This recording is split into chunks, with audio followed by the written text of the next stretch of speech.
Le général Émile Storms trône parmi d'autres dans un parc d'Ixelles, tel un héros. Pourtant, après une victoire contre des rebelles en 1884, il se livre avec ses hommes à un massacre et un pillage en bonne et due forme. Il ramène aussi le crâne de son ennemi en trophée. Aujourd'hui, la commune d'Ixelles annonce vouloir enlever la statue pour la mettre dans un endroit où elle sera contextualisée.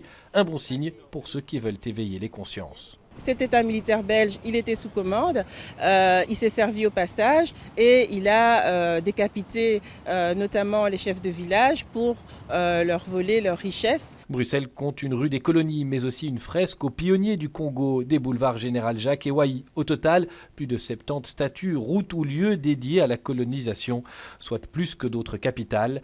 Pour cette historienne, c'est lié au développement et au contexte de l'époque. Bruxelles s'est urbanisée, c'est très fortement urbanisé dans la première moitié du XXe siècle, qui sont des années importantes pour le rayonnement de la Belgique, des années qui sont marquées en fait par la colonisation belge. C'est à ce moment-là que la Belgique reprend le Congo, qui était la possession de Léopold II jusqu'alors, et la Belgique tente de mettre en avant cette colonie. Aujourd'hui, les droits de l'homme sont consacrés. Certaines images appartiennent au passé. Les demandes de décoloniser l'espace public ont de l'écho. Ce sont des demandes qui ont émergé il y a plusieurs décennies, mais qui aujourd'hui, dans le contexte, 60 ans après les indépendances, ces demandes n'ont jamais été aussi fortes. On met comme moyen pour valoriser la colonisation est absolument sans limite. Vous voyez le musée de Tervuren, comme il est beau, comme il est majestueux, etc.